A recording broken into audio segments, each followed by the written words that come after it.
Hello, everybody, and welcome to the Spoiler Warning Podcast. This is review number 633 with a review of Shithouse. I'm Christopher Schnese. And I'm Stephen Miller. And if you're joining us for the first time, the Spoiler Warning Podcast is a weekly film review program. Each week on the show, we're going to dive in, debate, discuss, and argue over the latest films coming to a streaming platform near you. This week, this film, Shithouse. It's a shit house. This film, I rented it on iTunes. I assume you did the same, Stephen? Yeah. No, I did Amazon, actually. I couldn't find it on iTunes because I think they do like SH asterisk T, and like I couldn't search for it when I searched for Shithouse. It was there was a link. There was like an image for it in one of the carousels down near like the new and noteworthy. But yeah, so this is available on iTunes, Amazon, I'm sure wherever video rentals can be done. But yeah, as we said, a bunch of reviews to record this week. We're just going to jump into this one. So what do you say we get started, Stephen? Let's do it. We're going to take a listen to the trailer for Shithouse, and when we come back, we're going to give you a review. Y'all getting ready for the party here? What did you say? I just asked if y'all are getting ready. Yeah, I just called an Uber. You coming? I'm not sure yet. Oh, I'm not sure yet. Why is college so hard? Oh, I love college so much! I feel like I'm just like floating. Ouch. You're trouble, aren't you? I'm trouble? You okay? Yeah, I'm just not feeling well and it's super frustrating.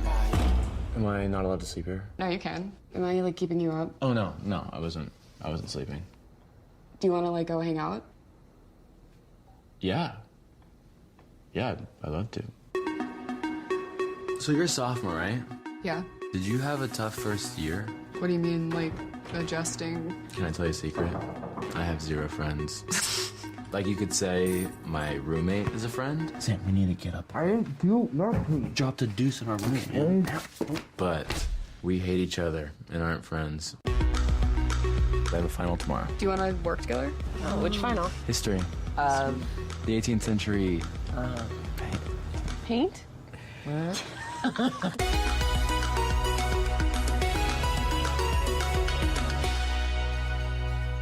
Hey. Hey. Sorry. Do you mind if I just get past you? Oh my god, you sent her so many messages. Hey, what's going on? Hey. See you. Are you sure that was the girl? Yeah. It just seems like she didn't know that you existed. Why do you want to just go back to what you were doing? Did you think we were gonna date because of one night? Tonight, we're making new friends. Let's get outside the comfort zone. Maggie is outside of my comfort zone, though. What I've realized is that I haven't fully been here. College is the most selfish time of your life. The agenda here is not to learn how to be a great friend. What is the agenda? Figure out who you are? Figuring out who you are separate from other people.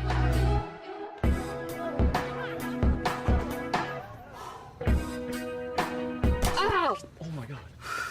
You are so bad at pitching. I know. All right, so that was the trailer for Shithouse. It is the story of a young college freshman who is maybe having some trouble adjusting to his new life, having gone away to school, and he goes to a little party at a fraternity called the Shithouse, and that sort of spins off into maybe a big experience for him at college. Stephen Miller, what did you think of Shithouse? So I texted you early this weekend and said, if you don't like Shithouse, we aren't friends anymore. No pressure, though. I mean, this movie came out of nowhere for me. Like, I heard the name. I heard that it was directed by a person who is, I believe, now 22. So, like, the star/director, who knows how young he was when he started making this movie. And basically, I was in immediately. I was like, okay, of course I'm going to watch this movie. And I loved, like, this movie is, like, tailor-made for me. Like, this is the sort of thing that I love in a film. It is, like, if you took mumblecore and then upped it just a little bit, so, like, you lose the kind of awkward improvisational aspects and you make it be just very, very naturalistic, but, like, tightly scripted. It has, like, it has everything. It's about, like, loneliness, about awkwardness, about not fitting in, about how strange it is to be trying to fall in love and then realize that maybe the amount of emotion you're putting into it is not normal or will not be received in the way that you mean it. I got so many emotions so quickly watching this movie. Like, there's just something about how authentic it is. Like, I feel like Cooper Raiff's character is so incredibly authentic. The character of Maggie too, Dylan Gelula. I like immediately I'm like, oh, I know who these people are. I know exactly why they will behave the way they behave, and I just loved it. I thought it was such a great movie about the loneliness of going away to college. It brought up a lot of memories for me about like going away to Berkeley, and I knew nobody when I got dropped off at Berkeley. Like, literally zero people. I think one guy from church who was like 3 years older than me, I like vaguely knew that he was there. And I remember like my roommates when I first got to Berkeley, they came from prep schools in LA, and they knew like tons of people already, and like their older siblings had gone there, and they had all the parties figured out, and they were already like hooking up with girls, and they knew all the places to drink. And I felt like such a weird, awkward, like third wheel everywhere, because I was like, how are you doing this? Like, how are you all how do you all know each other already, and why am I not on the inside of that? And I thought this movie really just like got at it, and like how it feels to be alone in a party and like trying to be visibly having fun, so like other people will think that you are one of them. How it feels to like have a late night conversation with a girl, and it seems like the most meaningful thing in the world, and how like devastating it would be to realize in the morning that maybe it wasn't, or you know, maybe what you put into it isn't what you get out. I don't know. This really went with like I want to say Before Sunrise, but like Nick and Nora's Infinite Playlist was actually like the one that hit me first that I watched, which was the Michael Cera ripoff of Before Sunrise, of just like a movie about the way that young people interact with each other. I really, really loved it. I love the comic relief. I think Logan Miller as his roommate Sam is hilarious and amazing. Like, I loved everything to do with his roommate. I didn't watch the trailer, so I didn't know any of the jokes at all before this movie.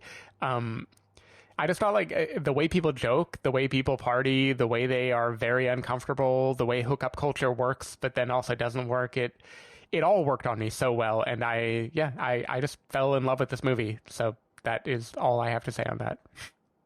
Yeah. So the good news, Stephen, is we're still friends. Thank God.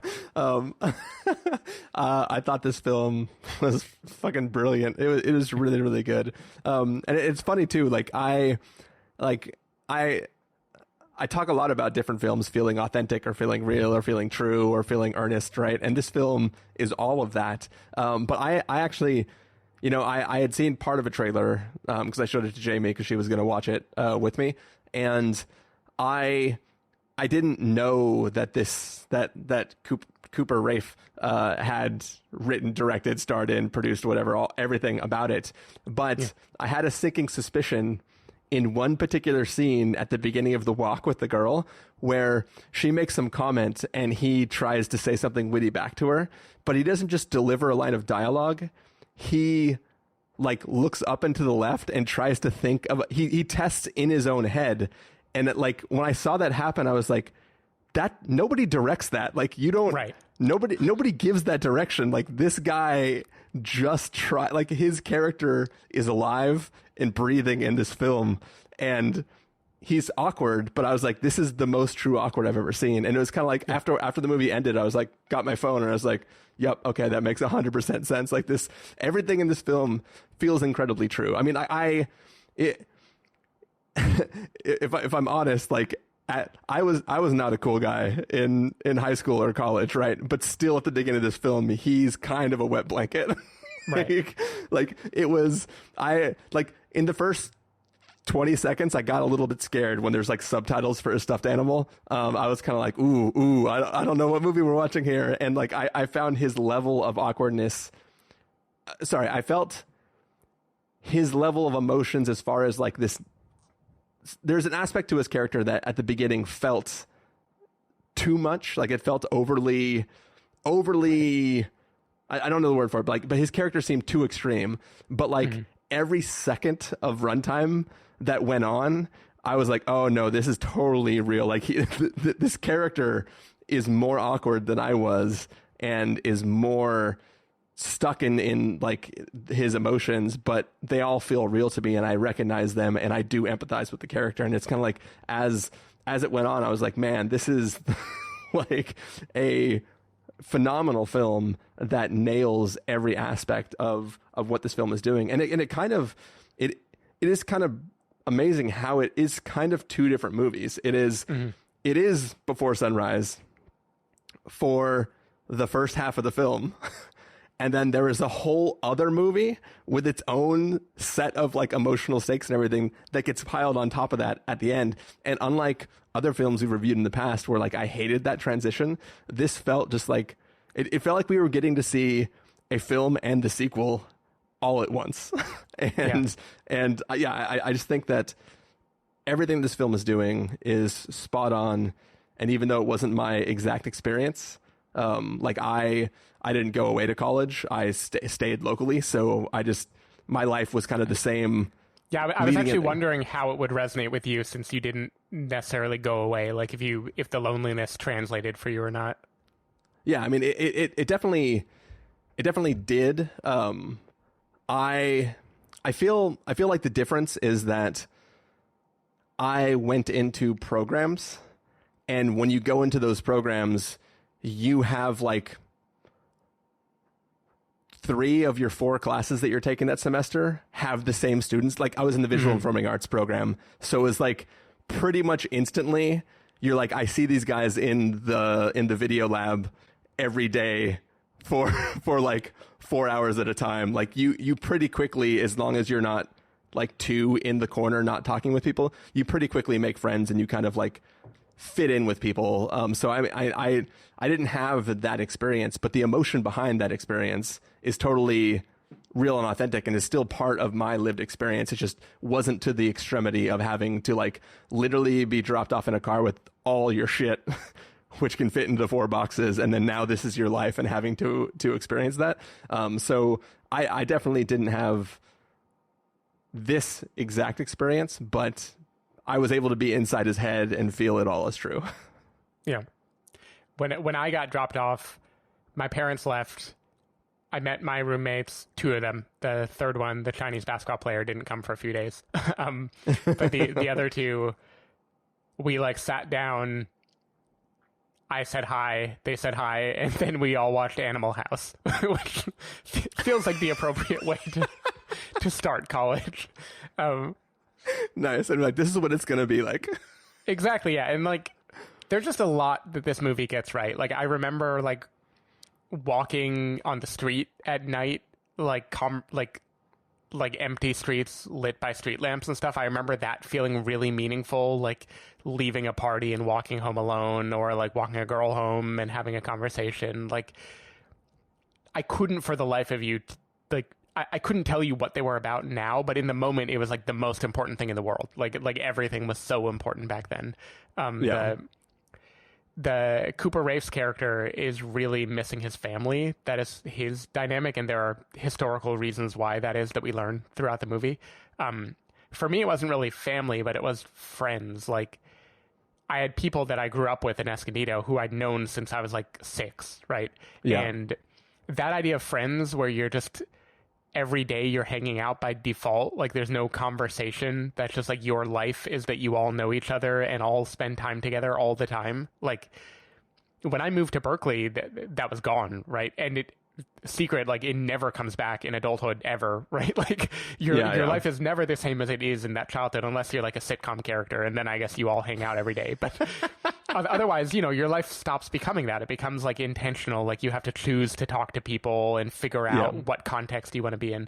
And I just love the way this movie like gets at that, at how like he's friends with his roommate, but they're not really good friends. But then they also can bond really well. Like they can spend a great day together, and like he meets this girl and they can make great conversation and he likes her, but not all the time. They don't always have to be together. And I think it's just doing something that I feel like only a person who recently went through this transition could put their finger on, of like what is so new about adulthood, right? Like what is the thing that you didn't know before? And I just love it so much.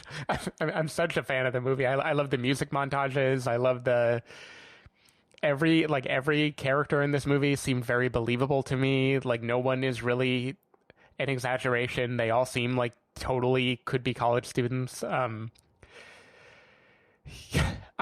love the one again in Tenet conversation that happens late in the movie. Like I assume that is a real thing that like only a college student today would know about.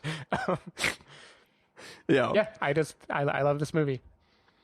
Yeah, I love too that, like, even if you take out the romantic interest in this, like not remove her from the film, but like the lessons he learns outside of how to deal with girls and that emotional side of things, just the lesson he learns about the effort in versus like results out from just trying to meet people and interact with other human beings, I think is a huge, that's like one of the things that I sort of, that's my version of meeting him all the way there. Because that is a thing that like, when I did go to school, like I still had the outside of school. Like I was working full time and then going to school, and it was like, I dropped into school and immediately just like went back to work, right?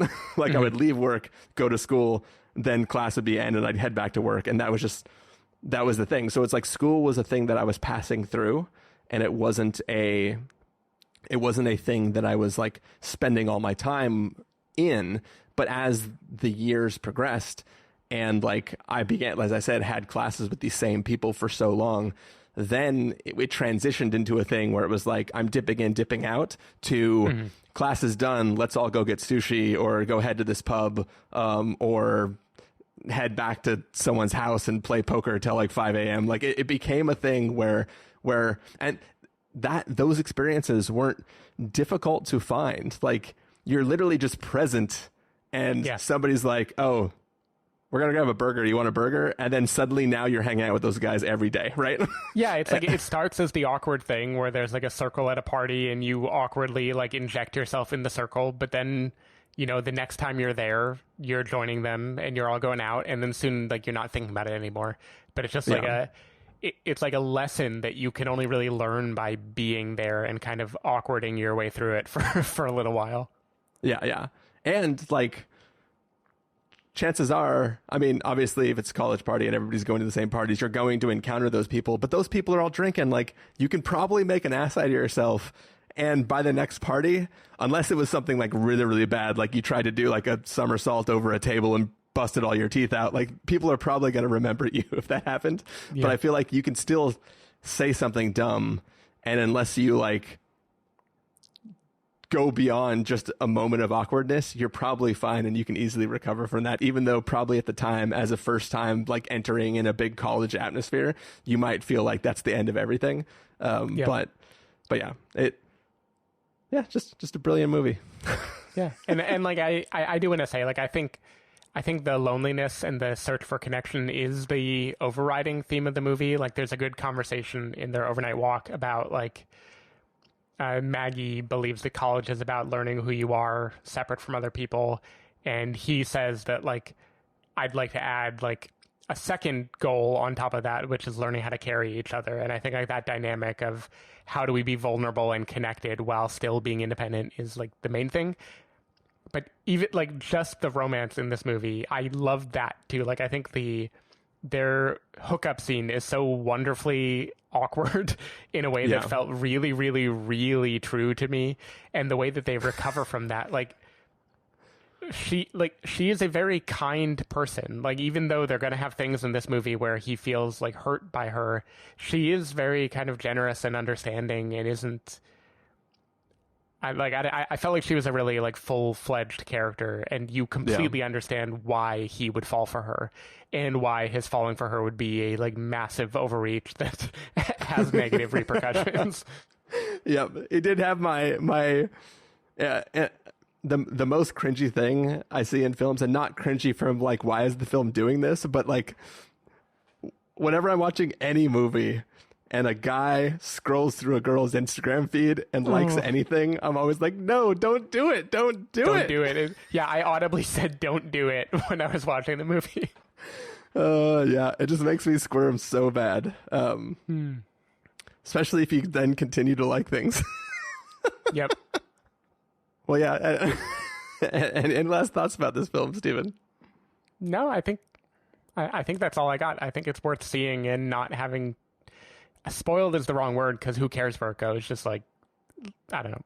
Not revealing too many of the emotional beats, because I think they all hit very fluidly and better than they have any right to. Like, the construct of the movie being like half before sunrise and half the aftermath, and then this little epilogue, like, shouldn't work, but it emotionally, it just like all worked perfectly for me. There is, I mean, speaking of spoilers, and I'll be ambiguous, there is an event that happens after a little title card on the screen. And like, that's one of the truest things for me. Yeah. like having that specific title card and then the event that takes place after it, I was like, yep, this is real. Yeah. this is, you didn't cheat your way out of this story. You fucking made it true. But yeah. Anyways, let's go ahead and get to our verdicts then. Stephen Miller, if you're going to give us a must-see, recommend with the caveat, wait for rental, pass with the caveat, or must avoid, what would you give it? Easy must-see. This is like... I'm not going to say this is quite like 8th grade status, but it is that kind of movie for me where I just was so charmed by how easily I identified with the main character and how true it seemed to be about a particular phase of life. I thought it was just fantastic, and it's just a great example of indie filmmaking, like low budget, authentic, personal. It just great. Like I would definitely recommend anybody check it out. The only problem with this movie, I think, is the name. Like, there's no reason for it to be called Shithouse, and it is probably actually going to get fewer people watching it because it doesn't have a name like... I'm not going to make up a name. It'll be cheesy and worse. But, you know, it could have had some vague name that lets you know that it's going to be kind of romantic and kind of like coming of age and whatever. But otherwise, near perfect movie. Awesome time. Yeah, I agree. This film should have had a name that wouldn't make people skip it and would make it searchable depending on the platform that you're looking for it on. But yeah, it's going to be a must-see from me as well. I thought the film was fantastic. It didn't take long before I was like, oh yeah, this film is fucking great. And I am very glad to have watched it. And I think anybody listening will also be glad to have watched it. There you have it. That is going to bring us to the end of our review of Shithouse. Stephen Miller, people want to find you throughout the week. Where can they do that? People can find me at twitter.com/SDaveMiller or SDaveMiller.com. People can find me at ChristopherInRealLife.com or Twitter.com/ChristopherIRL. You can find the podcast over at thespoilerwarning.com where you can get a bunch of the back episodes of the show. If you want to subscribe to the show, you can do so in Overcast, Stitcher, Apple Podcasts, or wherever podcasts are found. If you want to know when the episodes go live, you can follow us at twitter.com/spoilerwarning, facebook.com/thespoilerwarning, or instagram.com/thespoilerwarning. If you want to get a hold of us directly, you can send an email to fans@thespoilerwarning.com, or you can use the contact form on our site. Music for this episode will come from the soundtrack to Shithouse, so hopefully you're enjoying that. And yeah, that's the review. We still have more reviews coming, so we're going to take off and record those, and we'll see you all next time. Bye. Bye.